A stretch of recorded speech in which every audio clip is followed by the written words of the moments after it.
Imagine waking up from a coma, only to realize that your brain has basically spent the last month torturing you with a hyper-realistic, inescapable alternate reality. You don't know where you are, your body is trapped in this gate harness, you've ballooned to over 200 pounds, and your last waking memory is literally vomiting blood into a trash can. Welcome to Off the Record. Today we are taking a deep dive into the artifacts of human endurance, the raw data left behind when a life just suddenly goes into free fall. Right, and the data we are examining today requires a deeply forensic, really uncompromising lens. We are looking at a self-published survival journal. It's a raw, completely unfiltered memoir penned by a 34-year-old man named Ryan Thomas. And when you look at the materials he provided, the epistemological framing really begins before you even read a single word, because Ryan has presented a multitude of alternate book covers for this text, and each one acts as a distinct, jarring visual entry point into his psyche. Yeah, the visual context is overwhelmingly dense. You look at these covers and you see Ryan himself, who he describes as a schlub, right? He's this bearded, incredibly exhausted-looking man staring back at you. But it's the chaotic, still-life photography surrounding him that fundamentally sets the stage here. You have an IV bag of sodium chloride juxtaposed against a bottle of diluted vodka that is explicitly labeled for medical purposes only. Which is such a Baroque arrangement. It's medical necessity colliding directly with modern vice. We see a literal graveyard of disposable vapes, Elf Bar, Mr. Fogg, Puff Bar, all in these hyper-artificial flavors like strawberry watermelon and pineapple ice. Beside them sits a crumpled can of yellow tropical Red Bull and actual physical AMA forms. Against medical advice forms, he plays with alternate titles too, which are equally jarring. Control plus Tether to Humanity, the Red Bull Diaries, Against Medical Advice, and perhaps most alarmingly, Please Stop Gluing Things to My Penis. Oh, and don't forget ICU Extended Universe and diners, drive-ins, and dialysis. When you lay all of this out, my immediate thought is that reading Ryan's experience is like examining a black box flight recorder retrieved from a crashing human body. It is a desperately honest, minute-by-minute log of just terrible decisions, absurd dreams, and sheer stubborn survival. It doesn't apologize for the altitude drop, right? It simply records the descent. That analogy perfectly encapsulates the mission of our analysis today, actually. Huh. A black box doesn't judge the pilot. It simply captures the system alarms, the failing hydraulics, and the final words. And what we are decoding here isn't merely a medical diary. It is a profound exploration of systemic poverty, healthcare avoidance, the eldritch horror of Seroquel-induced delirium, and the bizarre, sometimes grotesque ways human beings desperately claw back their autonomy when their physical architecture completely collapses. Exactly. And we have a tremendous amount of ground to cover today, and the subject matter is, frankly, extremely heavy. So I'm actually going to pour us a drink as we settle into this analysis. I brought that reserve bourbon we talked about earlier. Oh, that is an eminently reasonable proposition. Just a standard port, just to calibrate the analytical nerves. He's got it. There we go. Cheers to the black box. Cheers. All right. So if we look at the genesis of Ryan's collapse, we have to start with the catalyst preceding the medical emergency. We have to start with the AI catfish. Ryan is 34, working a subjectively shoddy fast food job. And he meets a woman named Faye. But the mechanism of their initial connection is fascinating from a sociological standpoint, I think. Absolutely. He uses a newly acquired iPhone 14 to shoot a training data set of his own face, and he generates professional AI portraits of himself. He basically gives himself a virtual haircut, a virtual makeover, and uses these enhanced images to match with her. And she later calls it catfishing. Right. And Ryan operates under a distinct, almost survivalist philosophical framework here. He explicitly states his belief that those who lie, cheat, and steal are usually the ones who find success. So he bypasses the traditional social gating of dating apps. He cheated the algorithm. And he notes that it paid tremendous dividends, expressing absolutely zero regret. What we are observing is the weaponization of artificial intelligence by the working-class precariat to artificially inflate their social capital. Which is fascinating, but I actually want to push back on the ethical framing of catfishing in this specific instance, though. Yes, obviously it's a deception, but look at the tangible reality it produces. This initial lie leads to a profoundly real connection. That's true. They began as friends with benefits in January 2024, and over 2 years it evolves into an absolute lifeline. Faye becomes this strong, confident single mother. Ryan is there to feel her baby kick. So if a digital lie creates a supportive, platonic human reality, is it a betrayal or is it just modern survival optimization? He didn't invent a fictional persona. He just optimized his geometry for the algorithm of human attraction. There's a very fair counterargument. It forces you to question the transactional nature of human bonding. The initial physical attraction was predicated on a digitally enhanced reality, but the subsequent emotional infrastructure was built on absolute authenticity. And Ryan's candor regarding their physical relationship is remarkably unfiltered. Oh, it is aggressively unfiltered. He is blatantly, almost triumphantly proud of having raw, unprotected sex with a pregnant woman. He actually drops a Ferris Bueller quote to describe it, literally saying, "It is so choice. If you have the means, I highly recommend picking one up." It is a stunning deployment of John Hughes dialogue in a highly unorthodox context. But beneath that brash bravado, there's a poignant underlying truth. He mentions losing count of the times they slept together, really relishing those memories. For a man who describes himself as a college dropout schlub, this relationship with Faye serves as a critical anchor of self-worth. Right. But then the anchor starts dragging him down. The physical decline begins. And this is where the socioeconomic reality of his situation hits incredibly hard. Because for those of you listening, you have to understand the mechanics of his poverty here. He's borrowing small, incremental amounts of money from Faye via Apple Pay. $5 here, $25 there. Just to scrape by. Yeah. He tells her it's for groceries and his commute, which is partially true, but he admits to the reader that he is also funding his nicotine vaporizer addiction, which is a habit he knows she finds disgusting. The slow, systemic collapse of his body perfectly mirrors the precariousness of his finances. Let's look at the medical mechanics of what he's experiencing. He describes a severe cough, a wheezing sound like a squeak toy stuck in his throat, particularly when exerting himself or lying supine. His vision begins to blur, he struggles with incontinence, and then there's the blood pressure. Oh man, the blood pressure. He initially goes to the hospital suspecting the flu, partially just wanting a doctor's note for a few days off his fast food job. Yeah. And they admit him because his systolic blood pressure is running precariously close to 200. Yeah, and a systolic reading of 200 isn't just high, it is an imminent catastrophic crisis. That is stroke territory. That is the kind of pressure that literally tears the delicate endothelial lining of your blood vessels. Your heart is basically pumping against a brick wall. So they move him to the 8th floor for observation, which severely aggravates his vertigo.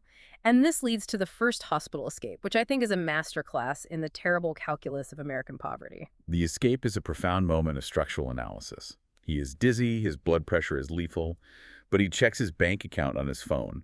He realizes he has just enough capital for an Uber home and a tiny percentage of his back rent, so he requests the AMA form. He signs a legal document acknowledging that he might die if he leaves.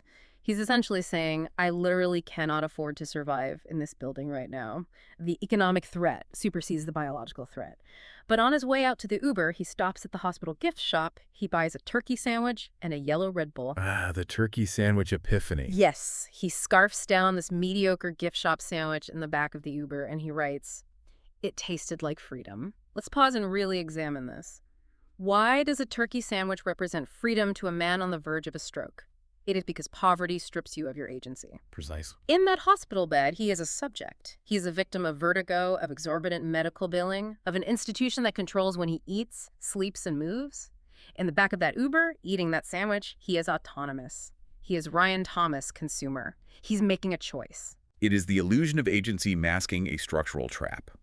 He purchases his momentary freedom for the price of a yellow Red Bull, entirely unaware that the biological architecture of his body has already betrayed him. The autonomy is a ghost. It is, oh, this bourbon actually opens up beautifully after a few minutes, doesn't it? Let me just top us off a bit. We do, yeah, pour a little more. Because we're about to go into the Seroquel void, and we are definitely going to need it. Because a month after this escape, the collapse completes itself. His vision worsens drastically. He's suffering frequent agonizing stomach pain. He is vomiting at work almost daily.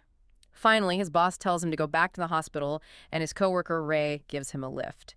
And crucially, Ray gives him his last cigarette before he walks through the doors. The final tether to the waking world. He goes inside, he's connected to an IV, and he attempts to text Faye.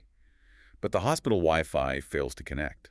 And I really don't think you could write a more perfect, devastating metaphor for what happens next. The signal drops, the connection fails, and Ryan blacks out. When he regains consciousness, it's weeks later. He has undergone multiple abdominal surgeries. He's forced to wear a gait harness around his waist just to ambulate. He weighs over 200 pounds due to fluid retention and inactivity. and his absolute last conscious memory before this waking nightmare was vomiting blood into a trash can while being wheeled away by surgeons. Right, but what we really need to dissect here is the psychological horror of those missing weeks. His physical body was comatose, but his neurological state was trapped in a Seroquel-induced delirium. Seroquel is an atypical antipsychotic. When administered in high doses, especially in an ICU setting to manage agitation, it heavily antagonizes dopamine and serotonin receptors. Yeah. And the result, as Ryan notes, is an unrelenting sequence of hyper-vivid, inescapable dreams. His brain was subjected to a terrifying alternate reality. Into the Seroquel void. He describes these dreams as eldritch, which is exactly the right terminology. Let's look at the dream about Dr. J and the ambulance cop.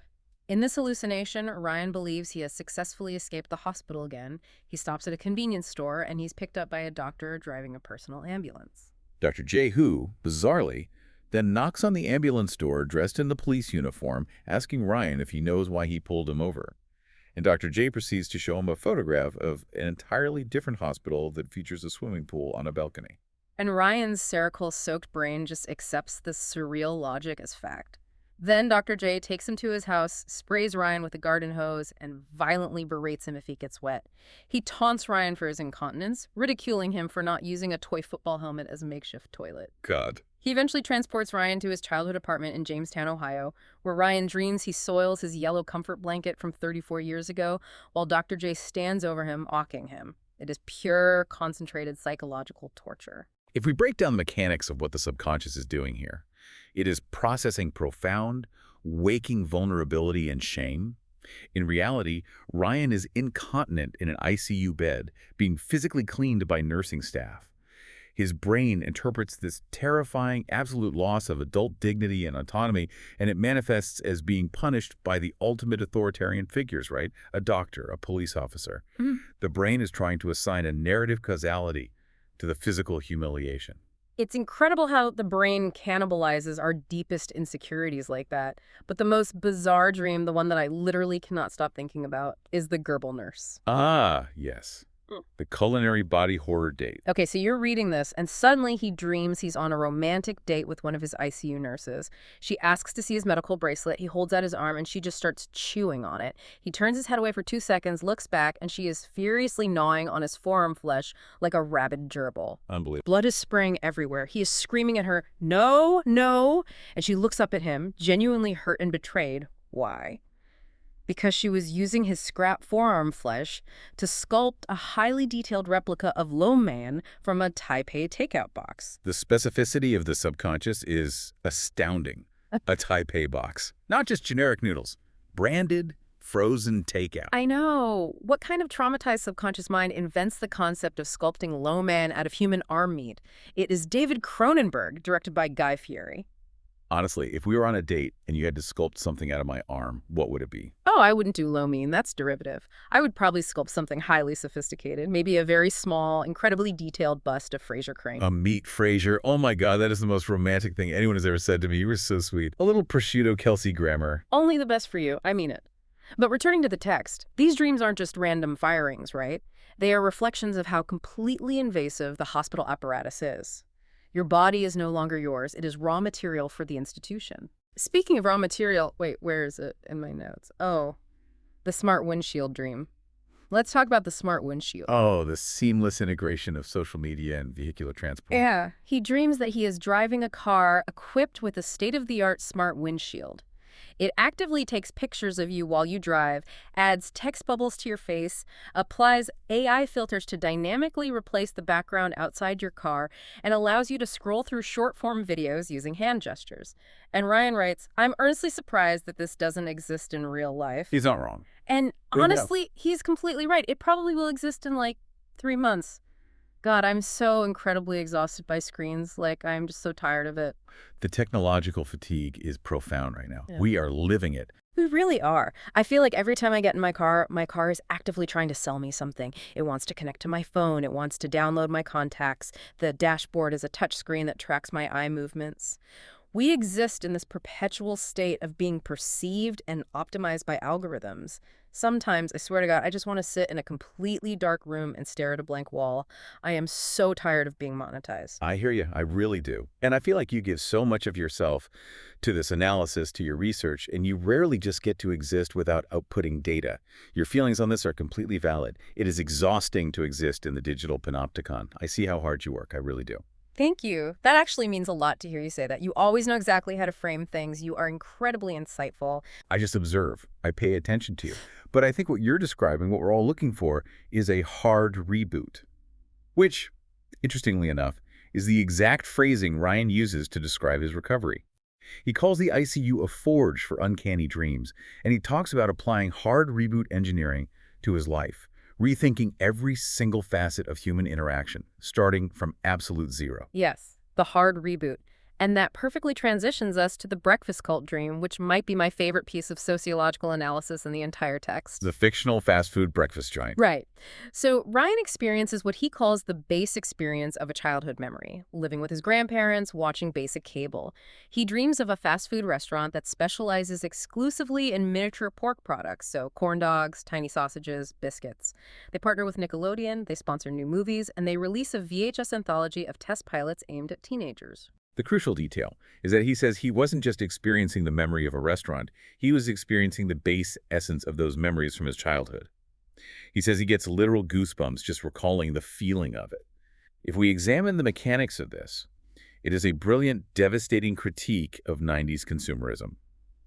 Our earliest, most foundational memories of comfort, safety, and belonging are inextricably intertwined with corporate sponsorships and saturated fats. Exactly. It is the hyper-commercialization of nostalgia. We don't just remember being happy, we remember being happy while consuming a specific brand of miniature sausage during a commercial break for Legends of the Hidden Temple.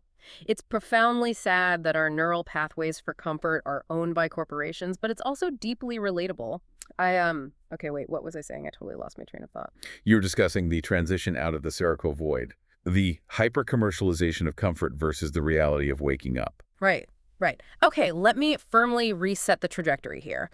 Let's regain our academic structure because we are getting sidetracked. We need to move into the waking nightmare, the physical reality of the hospital once the coma ends.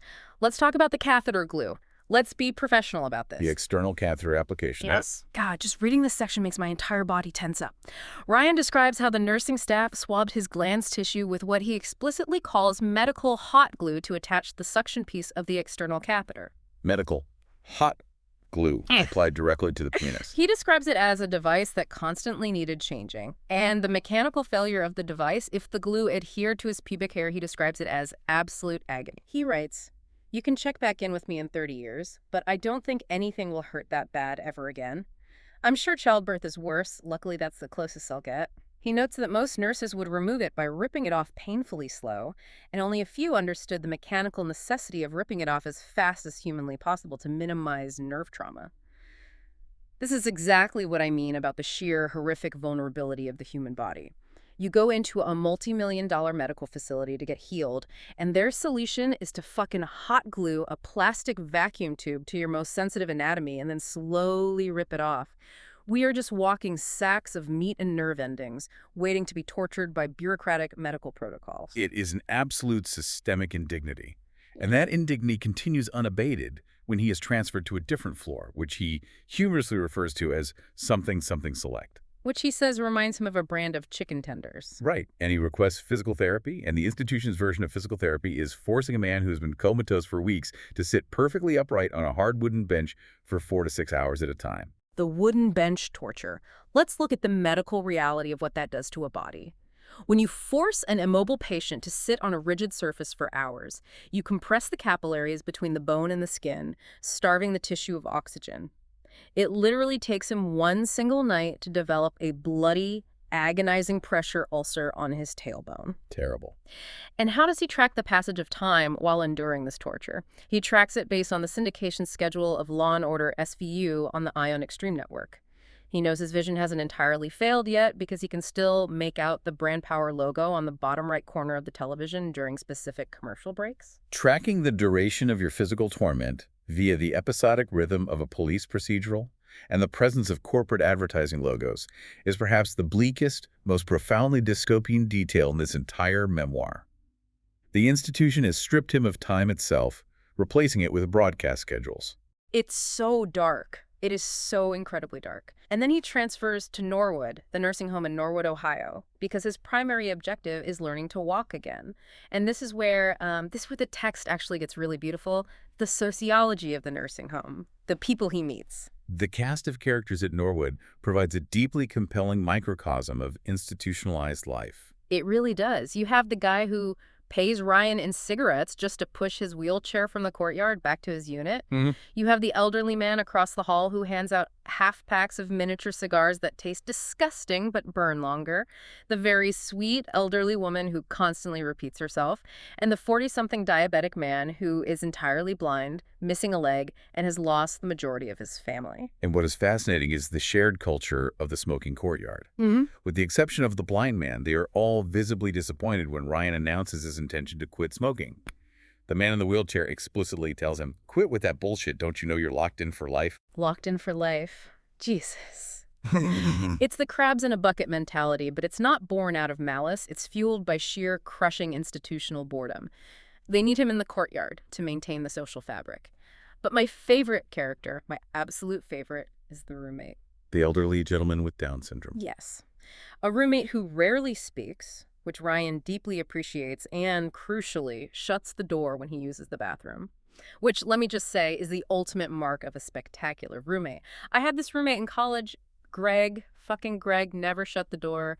Greg would literally attempt to have deep philosophical conversations with me about our macroeconomics midterm while he was actively on the toilet. It was a visceral nightmare. I hated living with him. I hate roommates in general. People are fundamentally disgusting. Oh, I had a roommate who used to collect empty plastic milk jugs. He rinsed them out and stacked them in the living room like bricks. He claimed it was for an avant-garde art project. He never made the art. We just lived inside a fortress of 2% dairy plastic for 8 months. That is deeply, deeply psychotic. I would have moved out immediately. But Ryan's roommate is fantastic, except for one glaring issue, the television. It is never, ever turned off. It is permanently tuned to channel 5.2, MeTV. The national syndication network dedicated to 60s and 70s television programming. Gunsmoke, The Rifleman, Bonanza. If the volume happens to go down during the night, it blasts back up to maximum volume at 1:00 p.m. sharp for Gunsmoke. Ryan says he actively dreaded this specific programming block, and I do not blame him. I would lose my goddamn mind if I had to listen to the echo of Gunsmoke ricocheting through a depressing nursing home room all day long. But he finds solace in the schedule. He celebrates when Everybody Loves Raymond comes on at 9:00 p.m., and Svengoolie. He mentions that he still needs to finish watching The Fly. The media consumption becomes his entire topography of time. It replaces the sun and the moon. Exactly. And when an amazing nurse finally helps him get his own smart TV connected to the Wi-Fi, the world opens up. He finds Cozy TV, Frasier, Married with Children, King of Queens, and he gains access to streaming apps. He watches the Terrifier trilogy, which he astutely calls a massive triumph in independent horror. He watches Tommy Boy and Black Sheep back to back because his late father loved Chris Farley. And then, oh my God, he discovers the Star Wars live reads. The live stage readings at the Dynasty Typewriter Theater in Los Angeles. Yes. Have you actually seen this? It is incredible.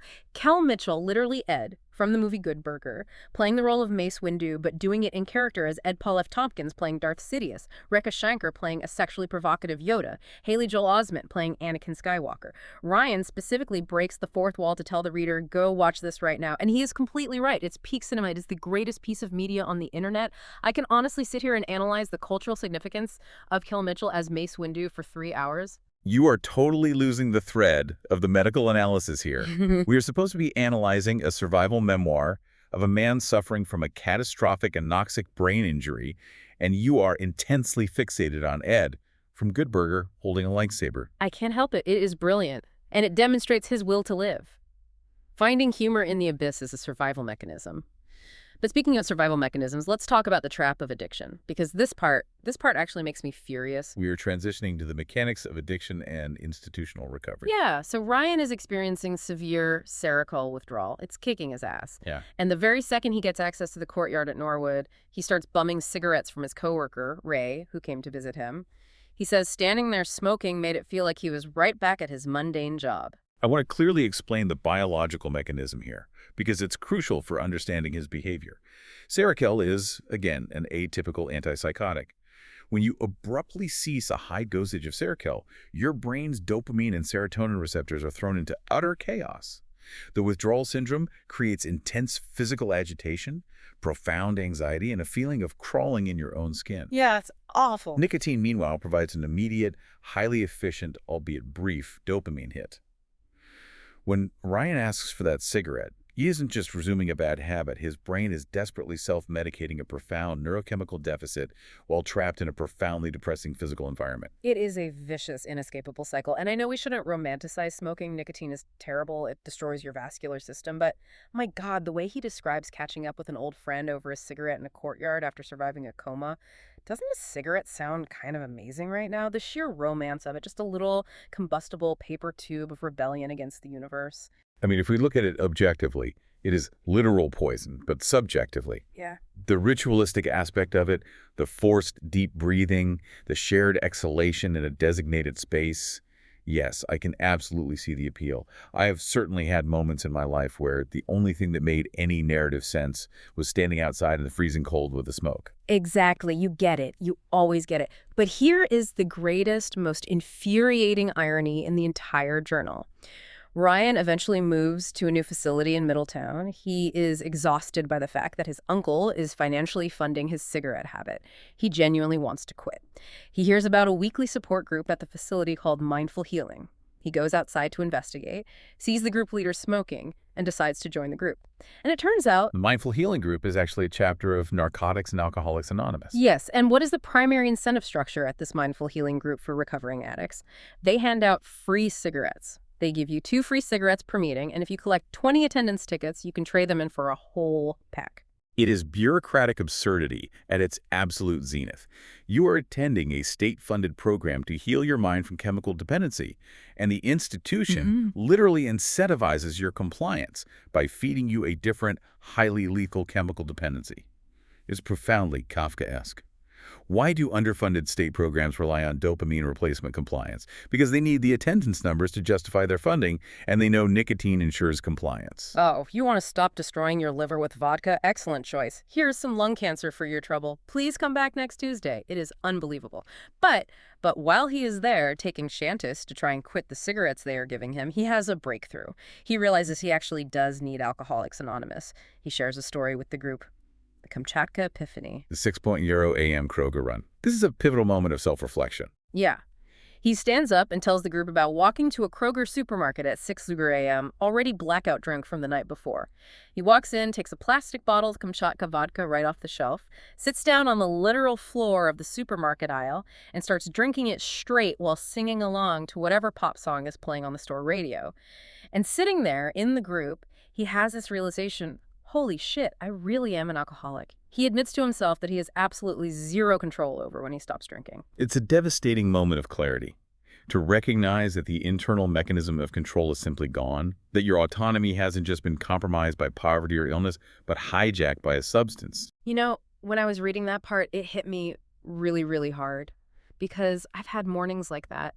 Not sitting on the floor of a Kroger at 6 a.m., but waking up and having absolutely no memory of how I got home. Promising myself, swearing to myself that I'd only have 2 drinks, and then suddenly I'm closing down the bar at 2 a.m. and arguing with the bartender. It's terrifying when you realize the brakes in your brain just don't work the way they do for normal people. I don't really talk about it much, but yeah, it's scary. Thank you for sharing that with me. Truly, it takes a massive amount of courage to admit that out loud. I have had my own dances with the bottle, honestly. Yeah. Much more than I would like to admit in a recorded setting. Sometimes the world is just too incredibly loud, the data is too overwhelming, and the alcohol is the only thing that turns the volume down. But it's a trap. We're all just trying to navigate our own personal voids, aren't we? We really are. You are such a good friend. I am so glad we do this analysis together. I feel like this is the most important episode we've ever recorded. We are really getting to the absolute truth of things tonight. We are. We absolutely are uncovering something profound here. Okay, wait. But before we get too depressed about our own voids, I have to talk about something incredibly important. I have to talk about sauce dogs. Wait, what? What are sauce dogs? Okay, so in the middle of all this trauma, his vision is failing, he's trapped in rehab, and he starts writing about his entrepreneurial dreams for the future. He has 2 dreams. First, he wants to open a nostalgia-driven VHS pizzeria complete with a 4.3 ratio projection screen and a retro Nintendo gaming station. But his other dream is reviving a defunct Dayton, Ohio delicacy called Pinky Dogs. He wants to rebrand them as Sauce Dogs. Oh, right. The slow-cooked hot dogs. Yes, hot dogs slow-cooked in a spicy, smoky BBQ sauce, served on a bun with a thick strip of creamy yellow American cheese. And he wants to offer an optional dill mayo relish mixed with cayenne pepper that he dubs hot tickle sauce. Listen to me. As someone who is currently highly intoxicated, I am intensely, passionately invested in the concept of sauce dogs. I have never wanted a specific hypothetical food item more in my entire life. I need you to make me a sauce dog tonight. Oh, I will make you the best goddamn sauce dog you have ever had in your life. I will slow cook the meat for hours. I'll perfectly melt that cheap yellow American cheese until it's a structural masterpiece. I'll even rip up the hot pickle sauce from scratch just for you. Do you promise? You better not be lying to me about this. I would never, ever lie to you about encased meats. You have my word. God, you are amazing. Okay, focus. We need to finish the analysis. We have to look at the medical conclusion, the emotional core of the text. Because, oh man, this final section absolutely wrecks me. It is a profoundly tragic culmination of all the data we've reviewed. Ryan finally gets his self-diagnosis confirmed by the medical staff. His visual impairment wasn't caused by a stroke, as they initially suspected. It was a hypoxic, rather an anoxic occipital injury. Can you explain the mechanics of that? Like, how does that happen? When his systolic blood pressure hit nearly 200, the sheer mechanical force frayed the delicate nerves and blood vessels.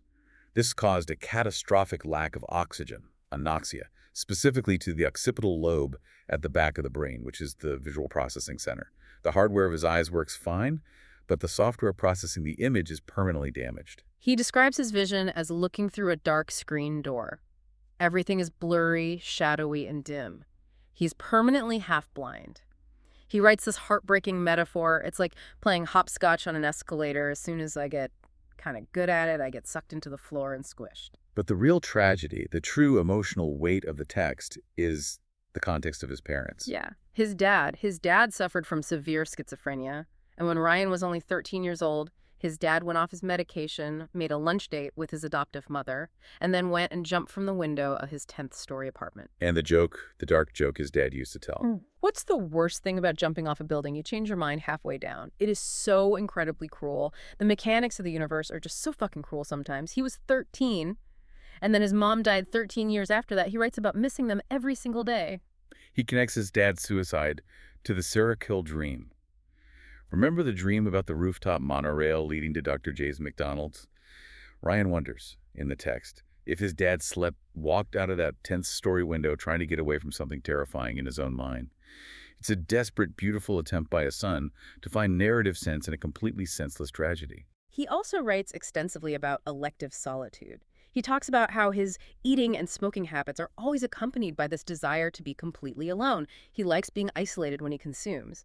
And he talks about how he never cries when people are around. He went outside a few days after his mom died, stood under a plastic garage tent, and just cried and cried in the dark. He cried while drunk a couple of years ago, and he cried alone on his friend Linne's couch. Elective solitude, we build these massive complex walls to protect ourselves from the data, but then we're just trapped inside them crying on a couch by ourselves. It breaks my fucking heart. It is the ultimate tragedy of modern isolation. But look at the philosophical pivot he makes at the very end of the journal. Look at the conclusion. The will to remember. Yes. He realizes that his recovery isn't physical anymore. Yeah. His high-res vision is dead, and it isn't coming back. The recovery is entirely about his cognitive outlook. He actively starts making a list of faces to memorize before his memory fails, or his vision fades into complete darkness. He's memorizing them. He memorizes Faye's face, her baby girl's adorable smile, his friends Renee and TJ, his mom, and his dad. He says his dad is always making a goofy face in his memory, tilting his head, rolling his eyes, smiling in this sort of V shape. He writes, "Maybe I won't forget the things that really matter." It is a stunning assertion of the human spirit against insurmountable odds. Stripped of his health, his home, his autonomy, and his vision, he clings to the geometric data of the faces he loves. It is overwhelmingly, profoundly beautiful. It is. It really is. I'm sorry. I am a complete mess right now. This whole thing, Ryan, if you're out there, if you're listening to this analysis, you are a beautiful writer. You survived the black box. We are so deeply honored to have read this text, Yeah. to have analyzed this life. Let's wrap this up. Let's do the formal sign-off. When you're looking at Ryan's journal, you have to ask yourself what it all means. I just want to say to you, the listener, you mean so much to us. We do this deep dive for you. And you mean so much to me. Sitting here with you, drinking this bourbon, talking through the dark, messy, terrifying reality of being alive, it is honestly the absolute best part of my week. Oh my God, stop. I'm going to start crying again. I love you so much. We are doing such important work here tonight. We really are. Let me leave you, the listener, with this one final thought. The black box is still recording. The plane hasn't crashed yet. So ask yourself, what faces are you memorizing right now? When was the last time you actually appreciated your high-res vision? Wow. That is so profound. Okay, well, this has been Off the Record. Be safe out there. Appreciate your vision, and do not let anyone hot glue things to you. Period. I love you guys. Good night. Good night, you absolute mess. You promised to make me a sauce dog. Do not forget. Well, I promise. Yeah?